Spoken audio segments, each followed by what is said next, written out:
What's up, guys? I got something different for you today, actually. In front of me is a whole set of alpha cards for a brand new format that was pioneered by some guys called the Northern Paladins, and it is known as the Alpha 40 League. We'll talk about the deck construction rules a little bit, but basically 40 card minimum, all alpha cards with old 1993 style rules. I've been working on the format for a little bit, and I want to talk about the deck that I've innovated at this point and go over it with Daniel. So stay tuned.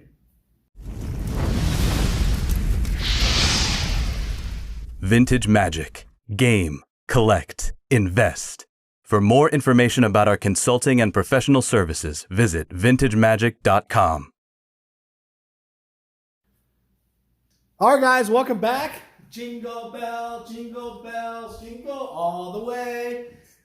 If you guys want to buy this hoodie, it's only $39.99.69.99 on vintagemagic.com. How come I don't have one? .com. I mean, com. Oh my God! Don't say those nasty things. No, why do I not have a hoodie? One? No, it's fine. I got this. This is a good video. Yeah. So, guys, if you ever want to see me naked, this is the opportunity. Oh, Jesus. Avert your gaze. Avert your gaze. Dad bought on display. I'm not embarrassed. Here you go. Try this on. All right. I think it's too big for me, honestly. So what are we doing, Brian? Are we getting naked? No, we're not getting naked. This is the opposite of getting naked. Oh, did you just grab my... Oh my God, calm down. All right, guys. All right. No, we're doing Alpha 40. This is actually really good. All right, hold on. Give me a big smile. All right. 1, 2. This is really good. 1, 2, 3. All right, guys. So we're back with Brian, and all we're doing here is talking about Alpha 40, like you talked about in the intro. Brian, take it away. What do you think here? What's going on? All right. Well, the first thing I want to say is that I professed a little bit of ignorance with the format. I only learned about it a couple of weeks ago. I think right before I went to New Zealand, maybe. And, oh my God. And I built a little preliminary, Daniel, very distracting. Where's he going? Anyway, I built a preliminary deck list just based on the, it's a very unusual format, actually. I don't think people are probably all that familiar with it. There's an organization called the Northern Paladins, and what they wanted to do is they wanted to take the concept that had been pioneered by the Swedes at NOOBCON. NOOBCON is obviously a famous old school tournament using the Swedish restricted list.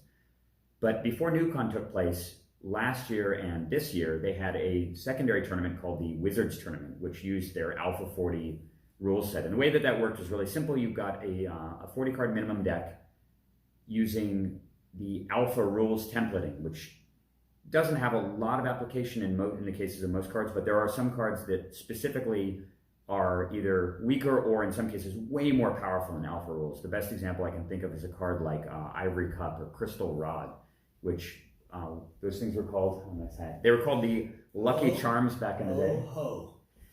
And if you saw someone using one of those cards in their deck, they were clearly a beginner because they were extremely weak. But with the Alpha 40 rules templating, because both Crystal Rod and Ivory Cup and so on are considered poly artifacts, the rules interpretation allows you to activate the card as many times as you want to whenever either player plays a card of that color. So if I cast a counterspell and Daniel, if I'm playing against him, has 7 mana available, he can spend 7 and gain 7 life through his Crystal Rod in response to my counterspell, which is not the way the card was intended to ever work. It never worked that way when I played the game back in the day when Crystal Rod was still in packs and stuff. But apparently in 1993, in August, that's how people interpreted the card, because it was poly artifact and they thought you could activate it multiple times and gain an insane amount of life every time the spell resolved.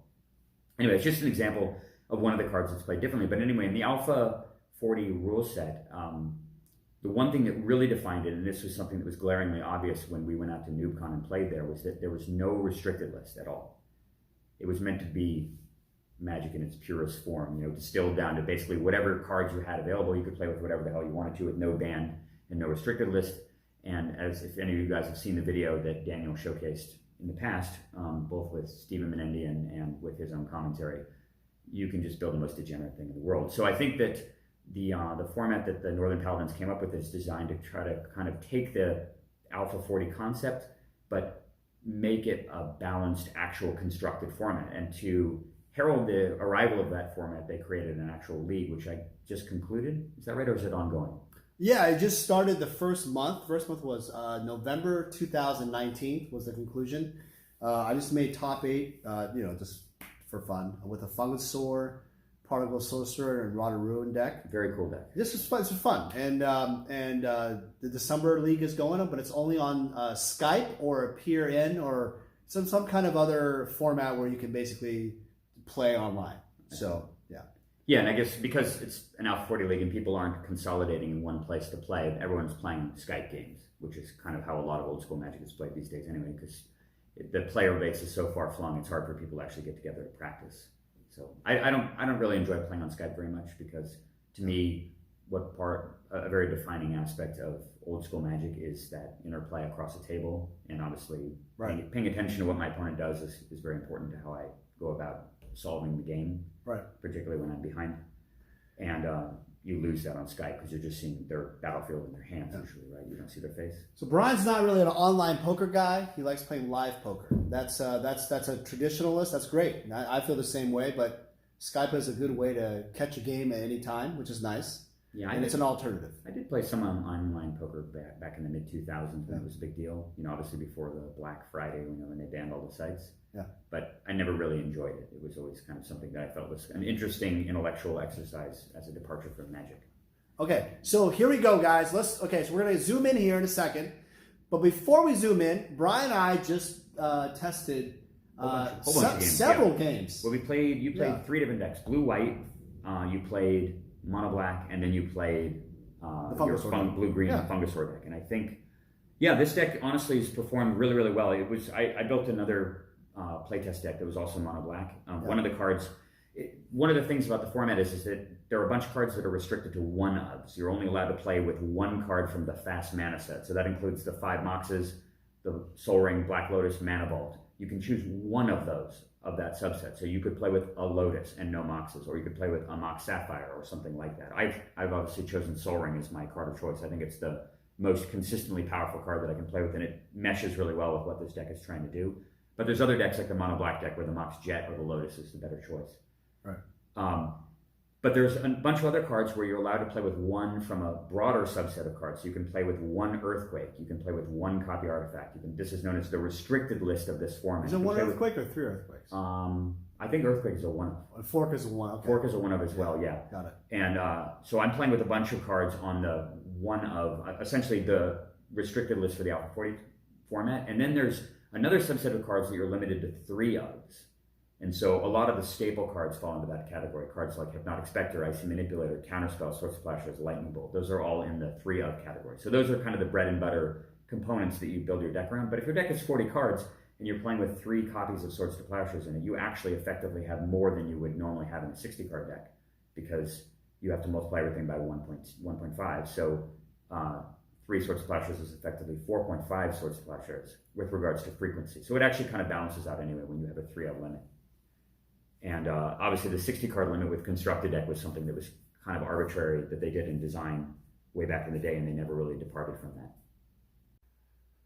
All right, Brian, so you've played with this new, this first iteration of the deck. I would say this is version 1.0, yeah. 1.0, okay. Yes. And you call this the deck? It's the deck. Okay. I mean, it certainly is. It's the closest thing you can build to the deck in all alpha. Yeah. And as most people know, the deck was initially built, the version that propagated around was built right around the time the Dark came out in 1994. So that was late summer of 1994, and that included sets all the way up to the Dark. So it's actually very close to the Eternal Central rules list for the restricted list. I guess that's actually the Swedish list. So before we begin, I'm going to zoom in here and kind of look at the cards and kind of your decisions. Talk to everybody about by the way, I'll put the Northern Paladin's PDF rules below. Talk about how you analyzed that, how you constructed this deck, what made you kind of, from a high level kind of construct this, because it's really interesting because you get 40 cards, there's these 3 card restrictions, 1 card of certain things. Yeah, they clearly put a lot of thought into the list, and I don't know how much actual testing they probably did with the list. I think that there are some glaring omissions on the list that are probably problematic cards that aren't there. I think Sinkhole is the #1 example, but whenever I approach building in a new format, it's generally not, my approach is usually not to try to build abusive strategies first. It's usually to try to build something that seems fair and then figure out if a fair deck can actually flourish in that environment. And if the fair deck doesn't work, if the fair deck is getting crushed by the unfair stuff, then I start moving in that direction. So when I looked at it, I said, well, Alpha contains a lot of the same cards that are in contemporary old school control decks. So it's probably possible to just make a few small substitutions and then work within the confines of the list and build something that is quite similar and will operate most of the time along the same lines. Now, there's some big caveats to that. The biggest issue is mana. The mana base in old school is one of the hardest things to manage, particularly in a format that includes strip mine, and fortunately this format doesn't include strip mine. So it makes it a lot easier to manage your mana base in that sense. But Alpha famously is actually missing one of the 10 dual lands. It doesn't have Volcanic Island in it because it just got accidentally left off the list, and because Volcanic Island is probably the most important land, well, that one and Tundra are the most important lands you can play with in a control deck in the format. Maybe Underground Sea is up there as well, but red in particular, giving you the access to counter spells and early red removal is so important, right. And not having Volcanic Island really makes running red in the deck a hell of a lot harder. So you have that issue going on to begin with, and then there's just the fact of there's no City of Brass, there's no Felwar Stone. You're not playing with the Mox set because you're only limited to one piece of fast mana, and I think that Sol Ring is better than Lotus. You could use Celestial Prism. Yeah, it's so clunky. I know, I mean, 3 mana. Honestly, it's not an insane thing, and in fact, I think I actually used Celestial Prism in one of my very first constructed decks. Right. Because I played mono black when I first started, and then I eventually figured out that I needed to add extra colors, and Celestial Prism, because I didn't have all the dual lands and stuff, was one of the ways to kind of solve that problem. So it sounds crazy, but that's actually not an insane idea. Sure. Because having a Celestial Prism out suddenly just solves all your color problems by itself, which is amazing. It's sort of a City of Brass effect. What was it, 3 mana and then 2 extra for... It's absurd, yeah. It's free to cast, and I think you pay 2 mana, and I don't even know if it's a poly artifact, but you can probably convert multiple mana through it. Sure. But compared to something like Coalition Relic or Chromatic Lantern or something, like a modern 3 mana artifact that not only taps for mana by itself, but it makes multiple mana across multiple turns, turns all your lands into every... I mean, it's just so absurd how weak Celestial Prism is. But we're dealing with Alpha, and because getting your colors is such a quintessential part of playing the game, particularly if you are playing a 5-color control deck, maybe Celestial Prism isn't the worst thing in the world. So getting back to the restricted list that we were talking about, the dual lands, the famous double type dual lands, are all restricted. So you can play with one of each one in your deck. And that alone makes running a 5-color deck difficult. But I think that there's enough stuff to be offered in the same sort of typical splashes that you normally see in old school that you can kind of get away with it. So, all right, so let's get right into it, guys. Let's zoom right in here in a second.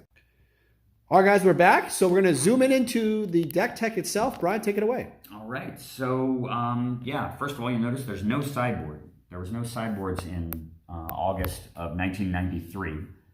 And so this format doesn't have that either.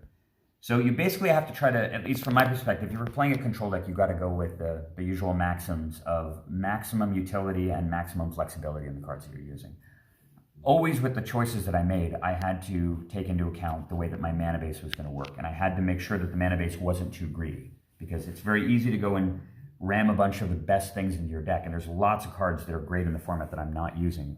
Many of them cost double blue. And you'll notice, I think the most glaring thing right away is that I'm only running 2 copies of Counterspell in a control deck. Not the 3. Yeah, there's multiple reasons for that, actually. It's not just because UU is so hard to get, and I only have 3 cards in the whole deck that cost UU. I'm not running Control Magic, I'm not running Steel Artifact, and I only run a pair of Counterspells. It's not just because of the mana consideration, but it's also because of the fact that Counterspell in this format is just not that good of a card. And I've said this a lot already about old school, in that I think that Counterspell is really, really overrated. If you were to look at my sideboard decisions throughout an entire old school event, I'm frequently taking Counterspells out against numerous opponents. Against mono red decks, I usually take almost all of them out. I might leave 1 in. And the reason is because Counterspell is so narrow in its ability to interact that there's only a tiny, tiny range of things you actually want to be counterspelling. You don't want to be counterspelling creatures. You don't want to be counterspelling enchantments and artifacts, because you can deal with those in other ways. Counterspells are really designed to deal with the restricted list. And in this format, the restricted list is massively pruned because of the way the format is designed. So, for example, you can play with one card from the card draw restricted category, and that gives you a choice between.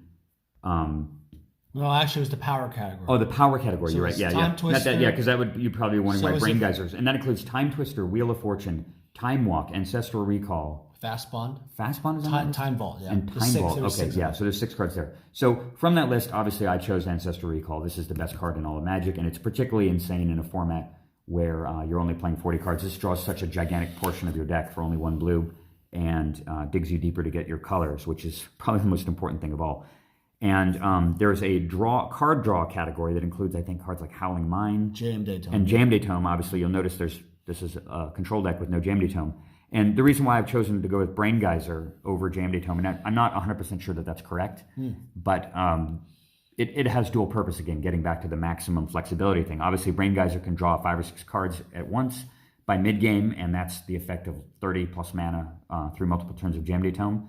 But also the fact that this card can be used offensively. You can win the game with it. You can deck your opponent with Brain Geyser for 7 or 8 or 10 by mid-game. And with only 40 cards and so much one-to-one interaction going on, because there's no Mind Twist and it's really hard to get many cards ahead of your opponent, the games get really long and grindy. So you can wind up just Brain Geysering them for 7 or 8 and just outright winning a game with it. And you can't do that with a Jam Day Tome. And in fact, I think the probability of decking yourself via Jam Day Tome is much higher than with Brain Geyser. Reason being is that you know when you're going to catch Brain Geyser. If you draw it early, you can play it early, and that establishes your board. But late in the game, you don't want to cast Brain Geyser anymore unless you're really far behind. You now want to wait and use it to win the game with. Right. You can't do that with a Jam Day Tome. You play a Jam Day Tome on turn 4, you're just going to be tome until it dies or. And that was kind of like how what you did with our testing was you several times you Brain Geyser yourself for like 6 or 7 cards, and you were able to sculpt the winning hand. Yeah. Which is because there's no recall, none of that kind of stuff going on. You're able to really, and there's no counterspell stuff with a lot of these decks. Yeah, well, very much. very few of the decks I think are going to be running counterspells, because I think that people that try to run counter decks, at least a classic counter deck running counterspells and maybe spell less and power sync, are going to find that they're just unable to deal with the more degenerate things in the format because they don't have access to the other colors. Sure. Okay. But obviously, if you're playing all the other colors, then running a big counterspell base doesn't work. There's no way to support it with the mana. All right, so we've kind of gone the restricted. Let's finish up the restricted list and the one-ofs. So obviously, so a number of these, Demonic Tutor, Regrowth, these are all cards that are on the restricted list for this format. You have one of, and Wrath was one. Wrath of God is under the mass removal category. Yeah, Master. So Armageddon. Exactly. So Wrath of God is in that category, I think, along with Nivenrolls. There's the Destruction category, which includes choices between Chaos Orb and Nivenrolls Disc, as well as Balance and Armageddon. So that was not on there. This is a let's double check that. Hold on. I feel like I should. Then there's the Power group, which I have Ancestral from. There's the Destroy group, which includes Balance, Disc, and Orb. So I'm using Orb from that category. Are we still filming right now? Yeah, we're good. Yeah. Oh, are we still filming? That's perfect. Yeah. No, it comes up really nice. Okay, so this is the restricted. It's I see. So you have the dual land. Well, dual lands of Winter Orb and the Wrath. There. Yeah. So the restricted list is rather extensive, and so Wrath of God is on the restricted list, as are all 9 dual lands. Demonic Tutor, Regrowth, and Scepter and Earthquake are all there too, and you can see that they're all accounted for as well. And then there's I guess we should use this as a reference. This is the moderated list, so this includes the 3 ofs. You can play with up to 3 of these, and you'll notice I have 2 of 3 counterspells, and I'm running a full set of Swords to Plowshares and 2 Lightning Bolts as well. So 2 counter spells, because your theory is that double blue is tough, and with so much, especially with no Volcanic Island. 1 Disrupting Scepter is on that list, restricted list. Yes, it's on. And it clearly deserves to be a restricted card. This card is. I ran it in Old School. It was one of the most foundational cards in original Old School.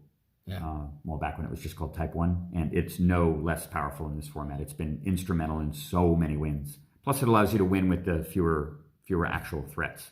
And Sarah is definitely an incredible card, just like the original. Yeah, iterations, 2 of them. And I'm not honestly convinced that Sarah Angel belongs in the deck. It does have that dual purpose of kind of handling most of the creatures in the format while simultaneously attacking, but it doesn't block Black Knights. It obviously trades with some of the other big flyers, like the Sengir Vampire, for example, and other enemy Sarahs. It does deal with... You could just do a mono black is probably a second up runner. I think mono black is top tier because of Sinkhole being not on the moderated list. Sinkhole, which was one of the most insane cards ever made, and was actually removed after the Unlimited edition for being too good. Right. Sinkhole is not even moderated, which means you can build a deck with as many sinkholes as you want. Right. And I actually, one of my test decks has 8 sinkholes in a 40 card deck, which is probably about the right number. Why'd you do 2 disenchants, not 3? Again, this is 2 disenchants because of the 40 card rule is almost effectively 3, and I think that there's probably just a lot of decks that aren't running anything to disenchant. It's enough, between the 2 disenchants, the Orb and the Regrowth and the Tutor, you have enough redundancy that you can handle the really deadly enchantments, things probably like Power Surge and Mana Barbs. You're not going to be helpless against it, but you don't want to be drawing disenchants when your opponent is just battering you with Scrib Sprites and Llanowar Elves and stuff. So I think it's probably the right number. So you're worried about the, obviously with Earthquake Edition, it really helps with that Llanowar Elf. Yeah. So you're worried about the little creatures. I'm just, there's some metagame calls in the deck, certainly, which are kind of designed to deal with what I would expect to face, given the financial budgetary constraints of the format. So if you got to think about what are the best budget creatures that people are going to be using. There just aren't that many good weenie creatures that have been made. There's Savannah Lions, they're the Knights. Which is actually very expensive, $1,500 for and it's hardly. It's like $1,000 sometimes. I don't know, Alpha Savannah Lions $2,000 for a good one, right? They're incredibly expensive. But Llanowar Elves are reasonably cheap. There's Juggernaut, which is sort of the all-purpose beater that a lot of people will run, and Lightning Bolt obviously handles that. I'm not convinced that Earthquake is correct, but it feels that the ability to sweep away multiple ground creatures at once, because this format is so one-to-one oriented and it's so hard to get extra cards ahead of your opponent, the ability to take out 2 or 3 cards for 1 is very good. This could be a Fireball. It might even need to be another Jade Statue, actually, and we'll talk about this bad boy in a second. Yeah, Jade Statue is the last card because it's kind of like a Mishra's Factory in a way. And I mean, it's all right. If you want to talk about maximum flexibility, right? This card's insane. I mean, Jade Statue really fell out of favor a lot. I think I'm trying to think of the time frame. I think it was early 1995 when balance was finally restricted. But for a long time, one of the best absolute top tier 1 strategies, particularly used by players in Los Angeles, was based around the interaction of Jade Statue and balance. Because Jade Statue is only a creature during the duration of the combat step. So you make it a creature, you attack with it, and it ceases to be a creature once combat is over, as far as I know. I haven't looked at the Gatherer, but certainly that's how it would be played in Alpha. Correct, because we're not using the Gatherer rules interpretation. So this guy, the fact that he's only a creature during the combat step makes him incredibly difficult for nearly every card in the format to deal with. Right. Artifact removal obviously kills him. Swords to Plowshares removes him, but all of the other burn in the format doesn't kill him. You can't kill him with Fireball. You can't kill him with Disintegrate. You can't kill him with Earthquake. You can't kill him with a single bolt.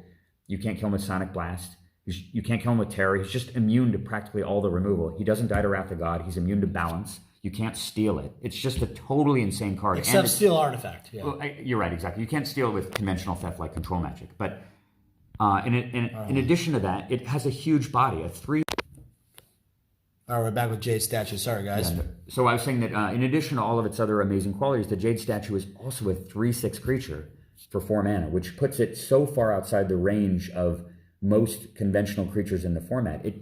This thing blocks and kills Juggernaut, which has to attack into This it card is and the superstar. It's an all-star, yeah, absolutely all-star card. Almost like every single deck has to have. Which begs the question why I'm only running 2. Yeah, so why are you only running 2? Well, the reason I'm running 2 is it's effectively 3, and again, I'm not planning on just playing Jade Statue and attacking with it. Although maybe that's a better strategy. It's entirely possible that Jade Statue is just better than Serra Angel in general. I don't like the fact that multiple Jade Statues are difficult to activate, but the mere threat of them sitting there is so huge. They just don't fly. That's the one issue. But back to the way that this deck looked in the middle of 1994, it ran 2 copies of Moat. Moat was the primary defensive enchantment-based countermeasure that I use. I use Abyss nowadays because the format is so factory-oriented. But we didn't use factories back in the day, which is something I talked about in the past because you needed more blue mana sources so you could play a mana drain game. But in contemporary old school, you're playing a factory game, you're tapping out all the time, and therefore playing moats that get in the way of your own factories, your own win conditions don't make any sense, and Abyss is better. So the Jade Statue sort of fills the role of moat. It's a gigantic blocker that locks the ground down, and there just aren't very many ground creatures that can successfully attack into this thing. I mean, think about it, think about the format. How many creatures in the format can actually attack into a Jade Statue? Not many at all. On the ground. There's Crawlworm. Or the Fungus Organ's big enough, but it takes forever. Yeah, but it takes an eternity. Juggernaut dies to it. Right. What else is there? On Yeah, the ground? the most efficient is always disenchant. Yeah, Oxianus Golem, I guess. There just aren't any creatures that actually get through this. No, guy. that's a 4/6. It's a 4/6. It's not even going to kill it. Oh, what I'm saying is it doesn't get through him, but at least it doesn't die to him. The point is that it's so all around amazing. You feel so strong when you just play a Jade statue on turn 3 or turn 4, and your opponent kind of shrugs their shoulders and goes, "Well, I don't have anything in my deck that can kill it," like your black deck, for example, right? So many, it's so effective. The only way your black deck is killing it is if you get Pestilence into play, and you're able to activate it for 6 during my attack step somehow. So I have a question. Why didn't you consider Copy Artifact? yeah, that is a very good question, actually. That's a very powerful card in I'm this. trying to limit colored requirements as much as possible, based on based on what I feel are necessary for the deck to actually function. You know, this is a control deck and only. Well, let's has think 4 about blue that. cards. Yeah, so we haven't talked about mana. So you have 1, 2, 3, 4 blues. 1, 2, 3, the other blues. Yeah, 7. there'll be 3 7. 3 blue dual lands and So 4. you have 7 blues so effectively. 7 blue lands. Yeah, I kind of went by the Interesting. deck construction rules that you normally use for limited. So, for example, if you're running 1, 2, 3, 4, 5, 6, 7, I have 7 blue mana symbols throughout my blue cards, and I have 7 blue lands to match that. You have 6, 1, 2, 7 whites. 3, 4, 5, 6, 7, 8, 9, 10, 11. So you notice I'm actually running 4 white dual lands and 3 planes as well. So I have a smaller white component to manage the white cards. But the Sarahs and the Wrath are late game cards. I'm not planning on playing Sarah Angel early. So I'll often not even play a Sarah Angel until turn 20, until their hand's been beaten down by a Disrupting Scepter, or they've just run out of ways to answer it. And because of that, this double white component of Sarah Angel is less important, which means I'm running actually 1, 2, 3, 4, 5, 6, 7 white sources again. I actually like cutting this and putting another J stat. That may be entirely correct. Because of the double white. Yeah, it's just that having flying defense is good because there are flyers. There are a few. There are Sarah Angels, there are Singer Vampires, there are Hypnotic Specters, there's things like Shivan Dragon and Mahmoudi Jin. There are things that fly that get in the way that you actually have to deal with. And the Sarah, also keep in mind that the Sarah Angel flies over Jade Statue and also blocks it. And that double benefit is very, very important because I imagine that if people figure this format out, you're going to be seeing Jade Statues all over the place. I don't think you would ever want to restrict the creature, but I could see it being dropped to a 3 of, on the moderated list, at which point Sarah is really good because Sarah gets past Jade Statue and blocks it. And if it's the most common creature in the format, then it makes sense to actually use Sarah Angel. So I'm not entirely convinced that they don't belong, but I'm not convinced that they belong either. As I said, this is version 1.0. But you'll notice that everything else, I'm running just 4 red cards, and that's supported by a single mountain and 4 red dual lands. Yep, you got it. And that's 5 for those 4 red. Yep. And then I've got just 4. I'm running Regrowth and Demonic Tutor just off the dual land splash. Since I've got 4 of each of those. 3 red dual lands, yeah. No, I've got. Oh, you're right. I don't have the Volcanic on, so it is in fact 4 and 4. So that does work out. The symmetry is there. That's a good learning lesson, guys. And that's basically it. I mean, there's peculiar numbers. Like I'm only running 2 lightning bolts versus 3. But there's no Jam Tome. That's not the deck. Yeah. Well, honestly, the original of the deck wasn't a Jam Tome deck. What was the original definition of the deck? Like if you would put like a original- Webster definition. Okay, the original one, the one that was originally called the deck, didn't have any semblance to what became famous because it was based around Unrestricted Library of Alexandria and Unrestricted Mind Twist. That deck was built in, I don't know, like Unrestricted Library? May of 1984. The hell is that? What the hell is that? Yeah, just ridiculous. And honestly, when your deck has 4 Mana Vault, 4 Libraries of Alexandria, and 4 Mind Twists, nothing else even really matters. And when my friend and I built that deck together, we were looking around for names to call it. And we had built the Protection deck, the Direct Damage deck, the Land Destruction deck, the Permission deck. And we built this insane, monstrous thing that just annihilated everything and couldn't come up with an appropriate name for it and just went with the deck. The deck. Yeah, and so when I actually built the more sort of balanced version, once Library and Mind Twist were restricted cards, the name just sort of stuck.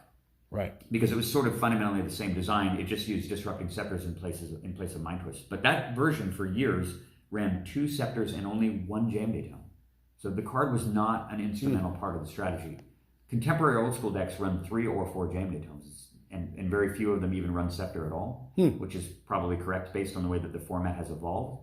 But back then, when you were playing these incredibly long, grindy, attrition-based games where you're sitting on multiple mana drains, you didn't need Jam Tome. You just didn't need it because your draw step was adequate. You weren't doing anything, but getting a Scepter out early and disrupting their ability to build a permission wall with mana drains was instrumental to winning.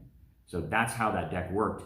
In modern day, you don't do that anymore, and therefore GMTG becomes the overriding powerful thing. This deck, you can just see how insane. I gotta say, Disrupting Scepter, it's so insane, guys. When I was playing against Brian, Disrupting Scepter, we fought over a steel artifact. Yeah, it was crazy. And then, it went back and forth. And then you disenchanted my steel artifact. Yeah, and I got it I back. mean, Disrupting Scepter is like the card. So it is so powerful because if I could resolve the Disrupting Scepter and I steal the Disrupting Scepter, the advantage comes to my end. Yeah, right? I would really love to have Steel Artifact in here. I think the card is insane, incredibly powerful, particularly with how good Jade Statue is. Better than Control Magic. I think so, yeah. Certainly for this. Because you just control the Jade Statues. It doesn't matter. Yeah, exactly. I think that it's probably better, at least for this deck. But the thing is, getting back to the flexibility component, Disenchant is just more flexible and it's so much more castable. In many of the games, remember many of the games we were playing, even though you had no land destruction at all, how many of those games did I... Double blue. We started one of the games where I discarded Counterspell, Brain Geyser, and Sarah Angel at the beginning of the game because I only had 2 land. Right. And I was miles away. I had no blue lands at all. I was miles away from casting either of those. And I was able to still come back and win the game because Disenchant and Swords and stuff are so cheap and flexible they can still keep you in the game. All right, perfect. Well, let's go to the final thoughts here in a second. Guys, hold on real quick. And we're back. So we're just going to talk about in the final minutes here. Brian, I want to talk to you about some strategy about this. You know, what you're seeing already, if it's the infancy stage. Yeah. And lastly, where do you see it going? Well, I honestly don't think the format has a lot of room to grow. It's so hamstrung by the card pool itself and by the fact that the alpha card pool is pretty solved through the context of old school. The fact that there are some cards that are not moderated that you can play with more than 3 of, more than 4 of, and so on, does make it more interesting. And there probably are some unexplored dimensions to that. I think, for example, Plague Rats might be a really, really good thing. If you're running... How so? Well, because you can Dark Ritual out a Plague Rat and then play a Plague Rat on the next... Well, I guess 2 turns later, they do cost 3. But maybe the all Plague Rat deck just turns out to beat half the decks in the format. And if that's true, if you can build the all Plague Rat deck, then suddenly it morphs the metagame and people have to play with more spot removal, because once the Plague Rats reach critical mass, you've got 3 of them in play and they're all Hill Giants, and then they're bigger and bigger and bigger. I guess the fact that the Plague Rat costs 3 to start with for just a 1/1 kind of hampers it quite a bit, and it probably is weaker than, and if you just remove a few Plague Rats to keep them relatively small. Maybe a Sinkhole Plague Rat. But I think, yeah, Sinkhole for sure. To me, Sinkhole is the big outlier as far as something that jumps right out at me as something that's not moderated, that is clearly a degenerate strategy. The version that I built has 8 Sinkholes in a 40 card deck, and so it's consistently casting 2 to 3 of those early, and often 3 or even 4, and getting... If you draw any offense to go with the Sinkholes, it's usually decisive, particularly because people are playing these shaky mana bases. When I play this deck, strategically, for example, I have to, against the black deck, I have to be extremely careful with every single land that I'm playing. And they need to be played in a particular order, and you often have to play mediocre lands early with counterspells in hand because you're just expecting them to get destroyed via Sinkholes. You just know that that's going to happen, so you're unloading all of the random kind of crappy lands like Bayou and Taiga and Mountain and stuff early.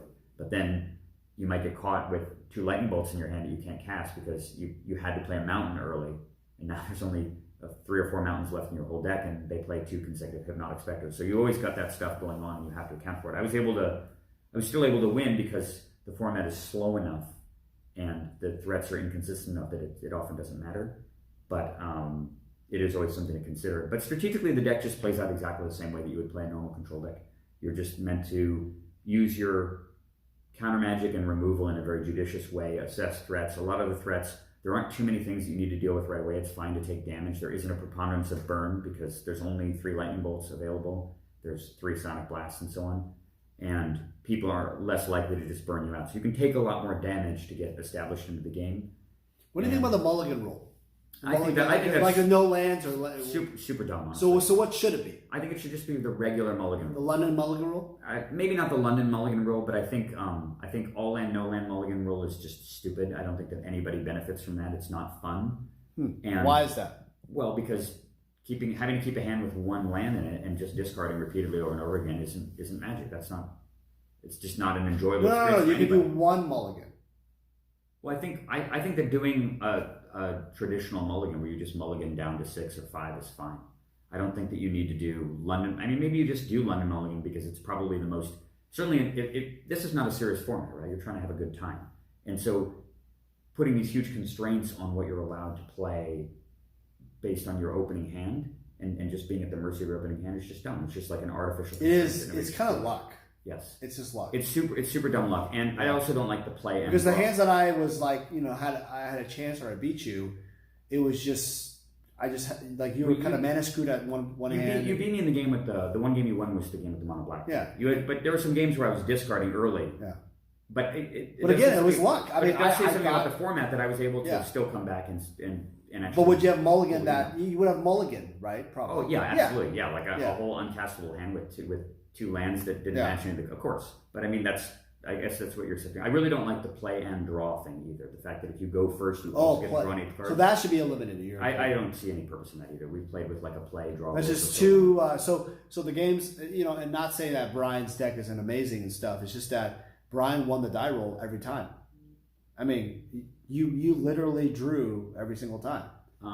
You did. No, every die roll. You won every die roll. Yeah, no, I did right. So I'm not at the start of all 3 matches, but in terms of actually how many games we played, I think you may have actually gone first the majority of the times. It doesn't really matter. It's just like it's sort of like a feel bad thing, right? Losing the die roll and watching them draw an 8th card is just it's ridiculous. Ridiculous. Yeah, I don't see the point of that at all. Yeah. I think that you can have a fine alpha throwback experience without using some of the dumbest rules that have ever existed in the game, and that includes the original mulligan rules, as well as the play and draw rules. I think that we've done ourselves a service by retiring those rules and finding something better. All right, so let's wrap it up. Happy holidays, guys. This is for you guys.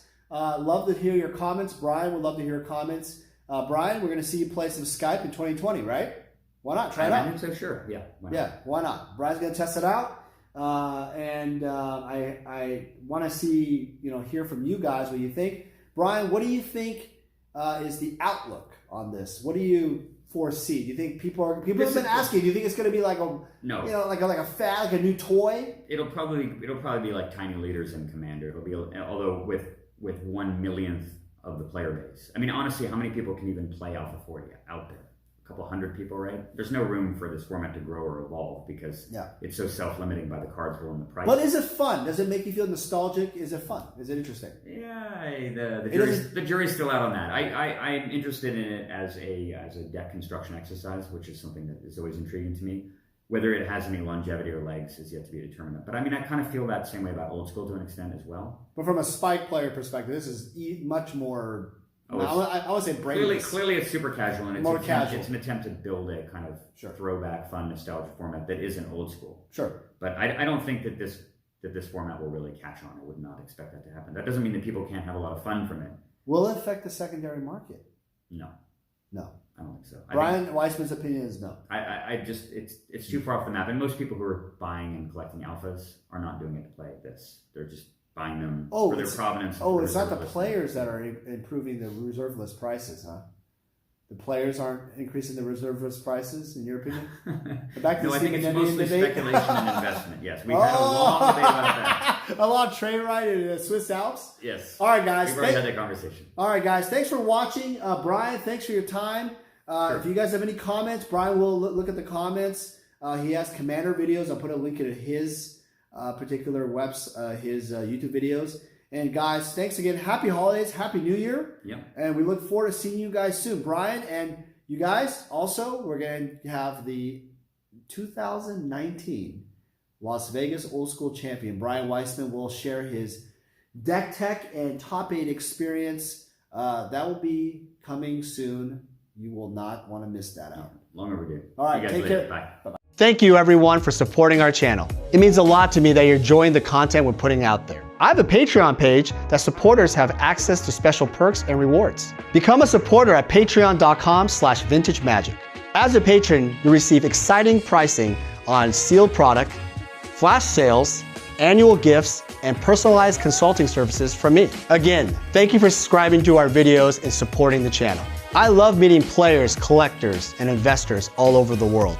If you see me at a Grand Prix, please come by and say hi. I would love to meet you. Thank you everyone for your support and friendship. Thank you everyone for watching the videos. I wanted to do a special thank you to Sam Tang from Kitchen Table Magic. He's been a great friend and a great artist producing the videos. Been very patient with me in his directing. And I also want to thank Brian Weissman. Brian and I have become friends out of this, and I've learned a lot from him. And he's spent countless hours sharing his knowledge and wisdom. Without you guys and the support of my Patreon, this would never be possible. If you guys have additional comments or suggestions, I'd love to hear from you guys. Just go to vintagemagic.com and go to the Contact Us page. I would love to hear from you. So thank you so much for watching. We'll talk to you soon. Hey guys, it's me, Daniel, with VintageMagic.com. I'm here to share with you more about our deck and set collector fulfillment service. The deck fulfillment service caters to the player. And what that basically means is if you are a player looking to fulfill your old school Magic deck, certain Power 9 or key pieces in your Vintage deck, or dual lands in your Legacy deck, we have the inventory and the resources to help you fulfill your needs. Next, we have the set collector fulfillment service. This really caters more towards the collector. Oftentimes I've been asked, hey Dan, can you help me find this specific graded card for this set? Or Dan, can you find me these 20 cards left in my beta set? It doesn't matter what you're looking for, even if it's like every single Sarah Angel possible out there, I can help you out. My resources and extensive network in Magic the Gathering, I was able to help thousands of clients all over the world fulfill their needs. I've made it my mission at VintageMagic.com to be your one-stop shop for all your collector needs. For any significant item or collection, we're able to travel anywhere in the world to meet you. The reason why my clients love this service because it saves you time. What happens is collectors and players often search all over online or at vendors and they never find exactly what they're looking for. By going to us, we are the only one-stop shop who can help you with your needs. Using our service gets you exactly what you want and saves you time and money. Vintage Magic. Game, collect, invest. For more information about our consulting and professional services, visit vintagemagic.com.